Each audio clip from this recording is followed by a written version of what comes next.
2-3 விஷயம் இருக்கு. எல்லாமே பரபரப்பான விஷயம். பரபரப்பு முக்கியமான விஷயங்கள் தான். முதல்ல இந்திய அணி இங்கிலாந்திடம் தோத்திருக்கு. அடுத்தது லங்கா பிரீமியர் லீக் இன்றைக்கு ஆரம்பிக்குது.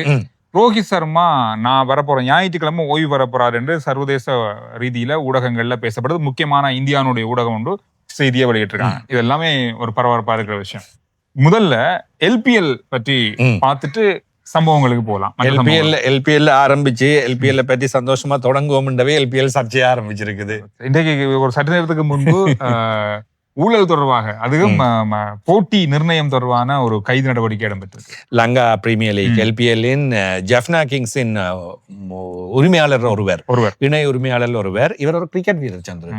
இந்தியா அந்த 19 வயதுக்குட்பட்ட அணிக்காக வேர்ல்ட் கப் விளையாடி வெற்றி பெற்ற ஒருத்தர்.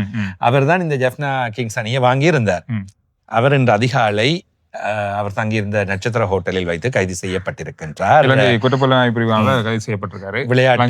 விளையாட்டு ஊழல் தடுப்பு பிரிவினர் கைது செய்திருக்கின்றார்கள்.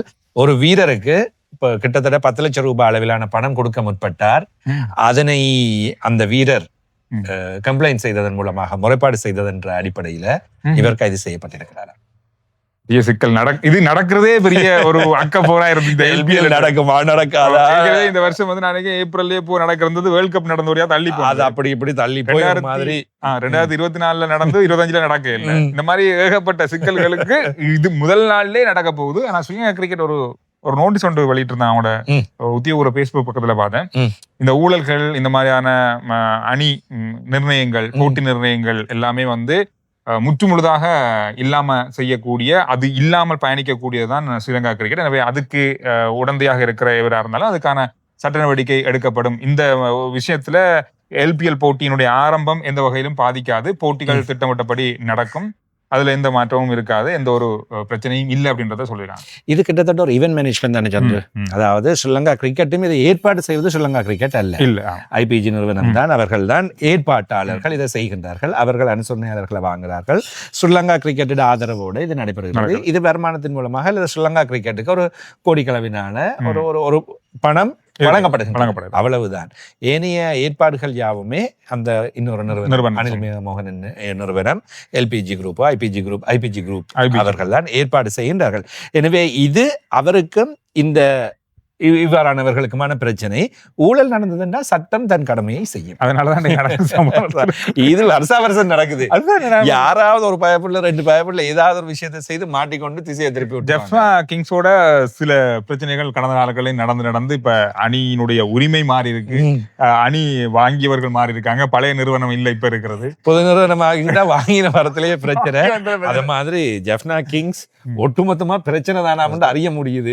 ஆரம்பிச்சதுல இருந்து இன்னும் பல வீரர்கள் வந்து சேர இல்ல, விசா பிரச்சனை என்று சொல்லி இன்று காலையில தான் 2 வீரர்கள் வந்து சேர்ந்தார்களாம். அதே போன்ற வீரர்களுக்கான சலுகைகள், தங்குமிடங்கள் எல்லாமே அட்ட லோ பட்ஜெட்ல இருக்குதாம். பிளேயர்ஸ் எல்லாரும் ஒரு ரூம்ல 2 பேர் தங்க வேணும் என்ற நிலைமையா அப்படி எல்லாம் பல சிக்கல்கள் ஓடிக்கொண்டிருக்கிறதா அறிய முடியுது.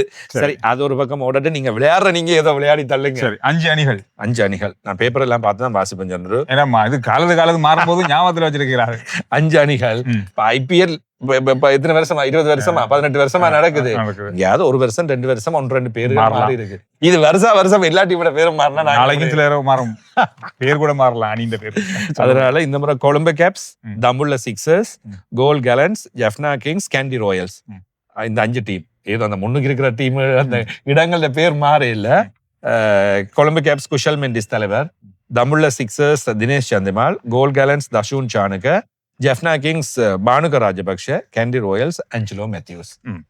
இவர்கள் எல்லாரும் விளையாடுகின்றார்கள். முக்கியமான வீரர்கள், வெளிநாட்டு வீரர்களில் அதிகம் பேசப்படக்கூடியவராக இருந்தால் ஷைன் ஷாஃபி வந்திருக்கின்றார். ஷகிப் அல் ஹசன் வெளிநாட்டு தொடர் விளையாடி கொண்டிருக்கிறதுனால இன்னும் ஜெஃப்னா டீமோட இணையவில்லை என்று சொல்லப்பட்டிருக்கின்றது. ஒரு மாதிரி அப்படி இப்படி சிலர் வெளியே போய் சிலர் உள்ள அப்படி இப்படின்னு நிறைய பேர் லிஸ்ட் ஒன்றே இருக்குது.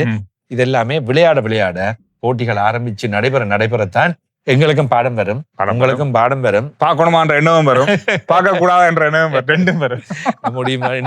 இன்று கொழும்பு SSC மைதானத்தில் ஆரம்ப நிகழ்வுகள், இசை கச்சேரி, அதே போன்று வான வேடிக்கைகளோடு ஆரம்பமாக தெரியுமா? அநேகமா தெரியும். வான வேடிக்கை மேல வந்தா தெரியும், மேல வந்தா தெரியும். யோகானி பாடுறது மட்டும் கேட்காது, மற்றபடி அது டிவில பாத்துக்கலாம். அதான் வருஷம் அவதானே பாடுறா. இனி என்ன புதுசா பாட போற? இந்த முறை மேல அந்த சுட்டக் வருமா இருக்கும், கொஞ்சம் வருமா இருக்கும். ஓகே, இந்த மாதிரிதான் இருக்கு. LPL நடக்கும்போது இன்னும் தகவல்கள் தரலாம். இந்திய இங்கிலாந்து அணி கிட்டத்தட்ட நம்முடைய இலங்கை அணி மாதிரி மாறிவிட்டது மாதிரி ஒரு ஃபீல் இருக்கு.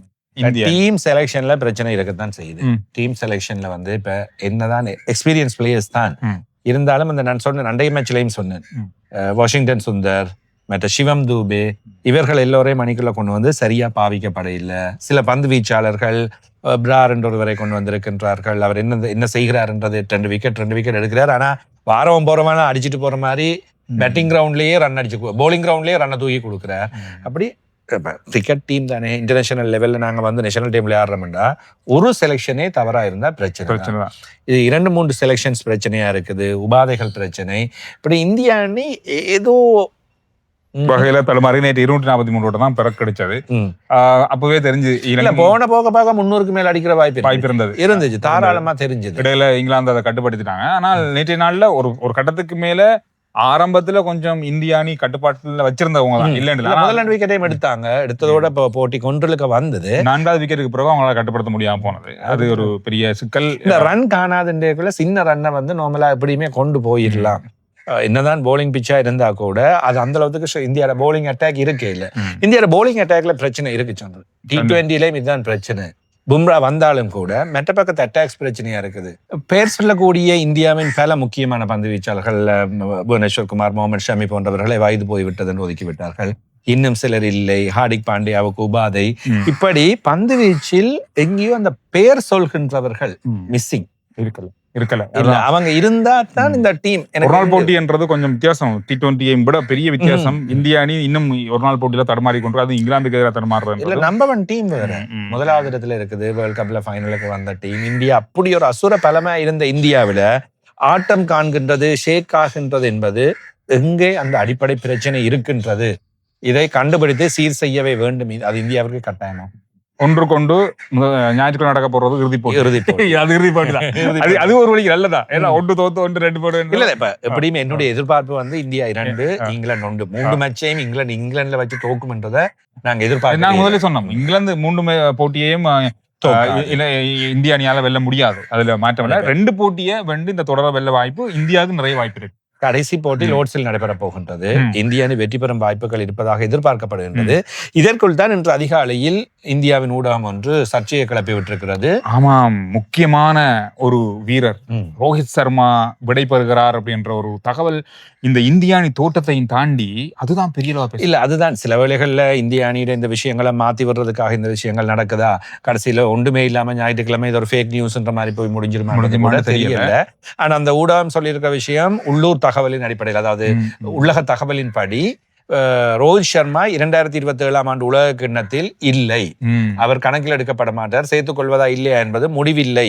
எனவே ரோஹித் சர்மாவை கலட்டிவிட போகின்றார்கள். அதன் காரணமாக அவரை ஓய்வை அறிவித்து விட்டார். நன்று. அதாவது அவர் வந்து 2027 நடக்க போற உலக கிண்ணத்தோட அவர் விடைபெறதுக்கான வாய்ப்பு இருக்குன்னு எதிர்பார்க்கப்பட்டது. ஆனா அவரை உலக கிண்ணத்திலே சேர்க்கல அப்படின்னு சொல்லி இருக்கும்போது அவர் இந்த போட்டியோட விடைபெறதுக்கான வாய்ப்பு இருக்குன்ற மாதிரி தான் இப்ப நம்பப்படுது. ஒரு முன்னாள் அணியின் தலைவர், முக்கியமான வீரர், அவரை அணியால் நீக்குவது என்பதிலும் பார்க்க, அதுவும் லோர்ட்ஸ் மைதானத்தில் போட்டி என்ற காரணத்தினால் லோர்ட்ஸில் வைத்து முக்கியமான மைதானம் ஓய்வு பெறுவது என்பதை அதிகமாக நல்ல விஷயமாக இருக்கும் என்று சொல்லப்படுகின்றது. முக்கியமான வீரர்கள் அங்க ஓய்வு பெற்றிருக்காங்க. இன்னொரு விஷயத்தையும் சொல்லியிருக்காங்க. ஆனா ரோஹித் சர்மா BCCI உயர் மட்டங்களோட இது தொடர்பா பேசினதை இல்ல, நான் விளையாட போறேன்னு பேசியும் அதுக்கு கிரீன் சிக்னல் கிடைக்க இல்ல, சரி வராது. அஜித் அகர்கார், கம்பீர் அதில் விடாப்பிடியாக இருக்கின்றார்கள். எனவே விலகியே ஆக வேண்டும் என்கின்ற ஒரு சூழ்நிலை ரோஹித் சர்மாவுக்கு ஏற்பட்டிருக்கின்றது என்றும் சொல்லப்பட்டிருக்கின்றது. கவலைக்குரிய செய்தி என்ன பொறுத்த வரைக்கும். ரோஹித் சர்மா மாதிரியான வீரர்கள் 2027ஆம் ஆண்டு உலக கிண்ணம் வரைக்கும் இருக்க வேண்டியது கட்டாயம். என்ன பொறுத்த வரைக்கும் விளையாடலாம். நேற்றெல்லாம் நல்லா தான் பேட்டிங் செய்தார். இப்ப சிவம் தூபே என்னதுக்கு டீமுக்கு வச்சிருக்கீங்கன்றதே தெரியாது, போலிங்கும் தெரியாது, பேட்டிங்கும் தெரியாது. வந்த ஃபர்ஸ்ட் போல்ல அவுட்டா போற, T20ல என்ன செய்தாருன்றே தெரியாது, டீமுக்கு வச்சு கொண்டிருக்கிற நீங்க எனக்கு தெரியல. கவலைக்குரிய விஷயம் தான், அதுல எந்த மாற்றமும் இல்ல. ஓகே, நாளைக்கு நான் அதிகாலையில் நடக்க போகுது. அடுத்த சனிக்கிழமை, அதாவது ஞாயிற்றுக்கிழமை அதிகாலை, நாளை இரவு நடக்க போகுது போட்டி. அந்த மூன்றாம் இட போட்டி. அதுக்கப்புறம் அடுத்த போட்டி இருக்கு. பாப்போம். உலகக்கிண்ண போட்டிகளோட நாங்க அடுத்த வீடியோல சந்திக்கிறோம். LPL போட்டிகள் பற்றியான தரவுகள் அடுத்தடுத்த வீடியோக்குள்ள தொடர்ச்சியாக வரும்.